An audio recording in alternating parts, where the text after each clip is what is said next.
What's up? It's your boy Carcino here, and let's talk about it. Now, for a while, a lot of people were wondering why a lot of organizations didn't come together and link and unify. As you heard Nas talk about it, some people tried to unify, but in different ways that they felt was trying to corner the market. Um, James Prince from Rap A Lot Music and Death Row Suge Knight were very close. And those guys were power figures as far as the black music industry.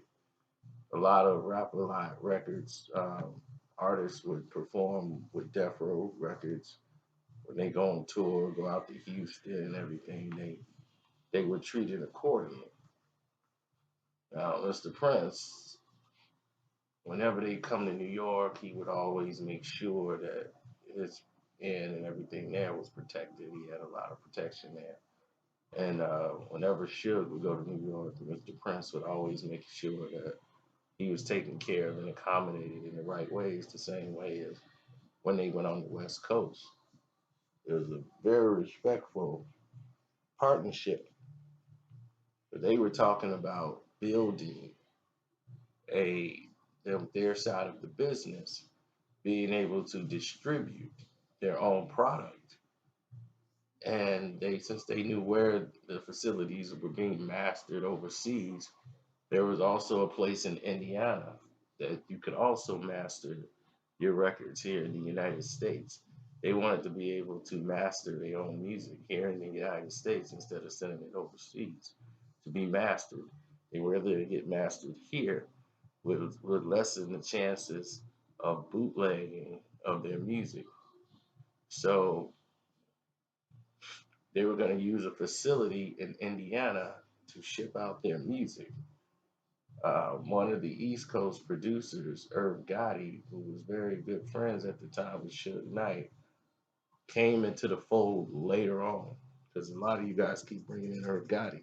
Irv Gotti didn't control any end of any part of a business besides just record label, and he was a producer of a lot of records. But by him having East Coast ties, he became a partner or just linked in through Suge Knight mostly. But that was later down the road. Now, as this dream fell apart due to the Death Row Records altercation with Tupac Shakur, the fact that his untimely death, um, all of these different threats towards the organization of Jimmy Iovine and Interscope having their future and their artists is disrupted. See, you guys didn't understand is that Death Row Records was applying a lot of pressure to Dr. Dre and definitely Eminem. With Eminem's surprise success in his first LP, this was what captivated and pushed the Aftermath label to a new height. And now it was like, okay, now we have the capital space because Dre's first release didn't really do well. Um, Not commercially like they thought it would do, just sold a million records. But now it's like, okay, Eminem's going to be the catalyst to pull us out of the slump. Here comes the new Dr. Dre album, The Chronic, Snoop Dogg, and everything else. And they were like 50 Death Row guys was in Hawaii waiting for them. And I spoke about this before. And they had to get security on Eminem's room, Snoop room. You know, it was a major problem at the time. So with that being the case,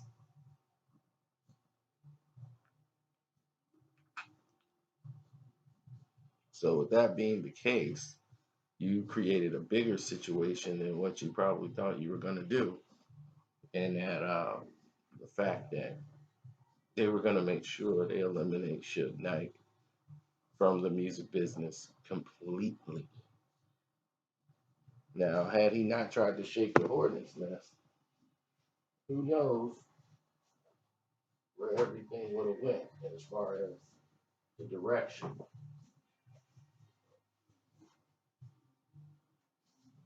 Who knows? The direction might have went left, right, up, down, north, south, and he could have been able to work with Jimmy Iovine. Jimmy Iovine decided to dissolve Death Row Records. Suge went back to jail for a violation, and by the time he was released, they were already putting in plans to dismantle Death Row Records. And by this time, Suge had the label out, but he couldn't really release anything because they were being blocked and prohibited by the powers that be, allegedly by Interscope Records. So the FBI began to come in and investigate. Suge Knight, rumored to have lived hundreds of millions of dollars in the name of James Prince, was able to maneuver the money, and Mr. Prince was holding his money for him while he was locked away when they decided to take Death Row Records from him. Suge Knight had tons, X amount of millions of dollars in the possession of Mr. James Prince, allegedly. We don't know if it's true. We don't know how it was maneuvered or if it ever was. So when Suge went away, when he came back, they took Death Row Records from him, gave it to some lady, all the publishing rights, all the songs, to some lady that nobody even knew. Some Jewish lady, just in her name. So Entertainment One became the new facilitating holders of Death Row Records catalogs. So now all the back money that was owed to Snoop and Dr. Dre, they came out and filed lawsuits against Death Row Records now because it wasn't in the possession of Suge. Now they're going after the monies that was owed to them as artists, tens of millions of dollars. So now you've created another monster. So now the FBI is coming after Suge Knight for money laundering and whatever they could. And Mr. Prince became a part of an investigation by the FBI, which rendered Rap-A-Lot Records basically obsolete to the point of where they used to be. They were growing into a mega power at the time. But they made a mistake by putting and unifying with Larry Hoover, the founder of the Gangster Disciples back in the day. Because they unified with him early on in their careers, early on in their endeavor, and he always showed love when they came to Chicago, the affiliates. The FBI had launched an investigation into Larry Hoover, illegally wiretapped him, got away with it, learned the structure of their business in Chicago because they were making hundreds of millions of dollars a year, more money than legitimate businesses. They wanted to break that up. And they had a very powerful clergy system.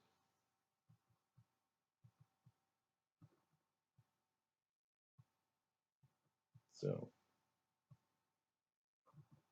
making sure they broke that was very essential, especially to the operation. Now you got even more powerful breakdown between dissolving relationships with the artist and the record label.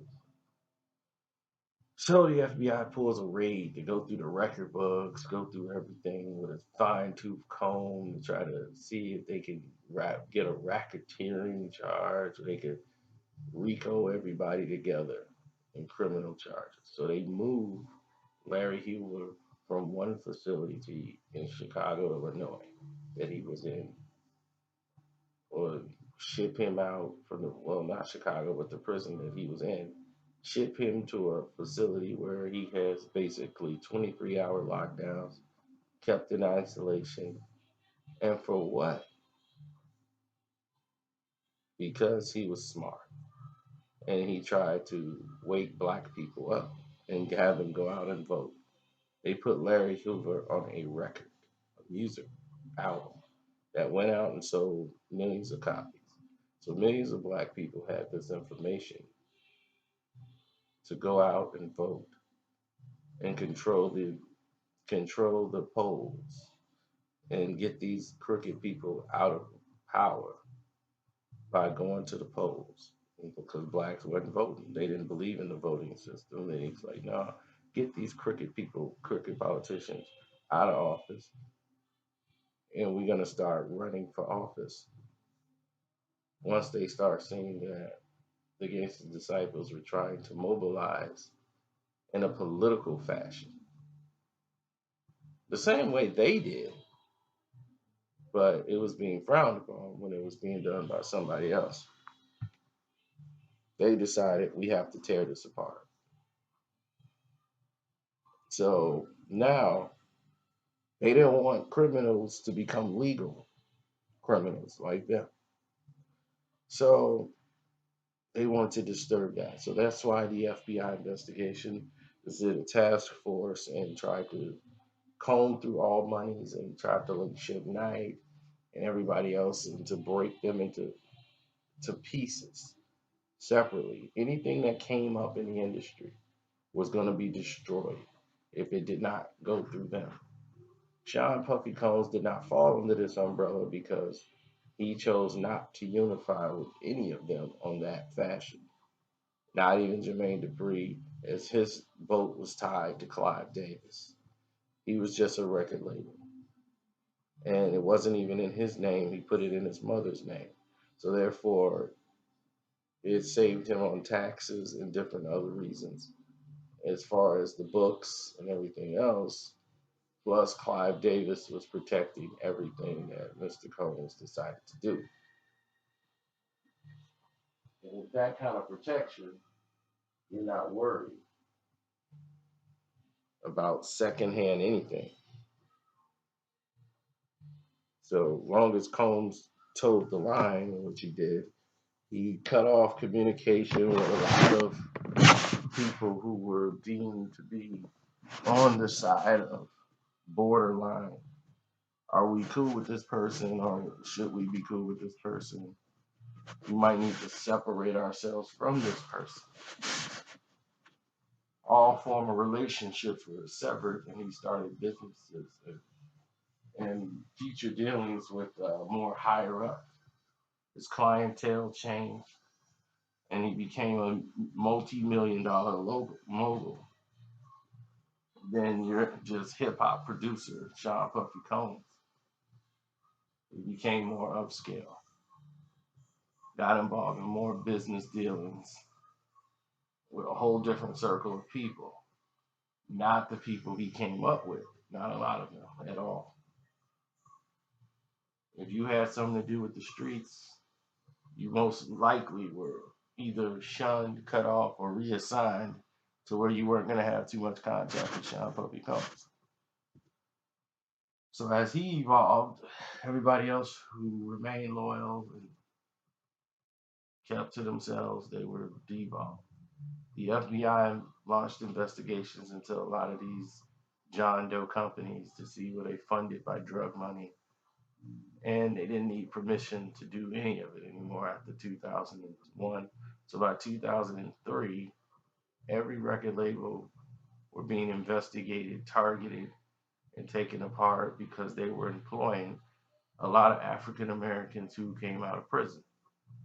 And they didn't have to fill out and go through the rigorous screening protocols or whatever. So and so had a job as soon as he came out of jail because the rap artist had a rap label. He had his own individual company and he could hire whoever he wanted. So they were security.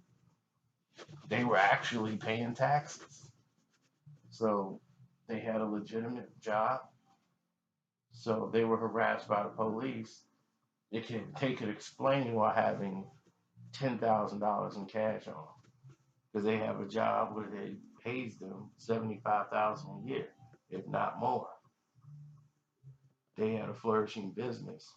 They had managers that their cousins and nieces or whatever went to school, got degrees for. Now they're coming out of college and they could pay for their student loans. They had a job. This record label paying them starting out $50,000 a year just to start. For the first 6 months, they get raises, and they're making good money just being a manager of the office. So a lot of different things were taking place with these small record label companies, and artists began to get smart and do this to make sure they had more control of their money. They got more money out of it. They were able to bring out artists of their own, and they've become a business. So by going through this, it just really put everything in perspective as far as how far the actual artist could go in the music business. So the FBI decided to destroy all of it. And now you saw all of those businesses wiped out within years. After 2001, they were allowed to just go ahead and destroy and change all the rules, destroy all the mom and pop businesses, suck all the monies out of the communities, destroy all these managers and rap labels. The procedure took place. They wiped all of them out. No one said anything. No one saw it coming. You just saw all these black companies fall apart. You saw Ill Will Records fall apart. You saw all these little record labels fall down. And you're like, wow, Nas is one of the top rap artists in the world, but his record label couldn't get off the ground. You start seeing powerful brands like No Limit Records go down the tubes. You saw Cash Money is still beaten. They have to reinvent themselves, but they're still alive. But all of these small record labels were being destroyed from within. And nobody has ever been investigated by the FBI. How many rock labels there are, none of them have been investigated by the FBI. None. Zero. In hip hop, over 80 different labels were investigated by the FBI. Over 80 record labels in hip hop have been totally, and only two that I know have been rated besides Death Row and Rap A Lot Records. Those are the only two I know that's just been completely rated. The rest of them were just completely investigated because they assumed all rap is associated with drugs and violence and illegal activity. So that's what happened to the unification at that point with rap, period, with the FBI just coming in and destroying everything that was in its path. So that's the truth why the unity didn't work, or when everybody tried to unify at that time. The FBI would not allow it. I'm out.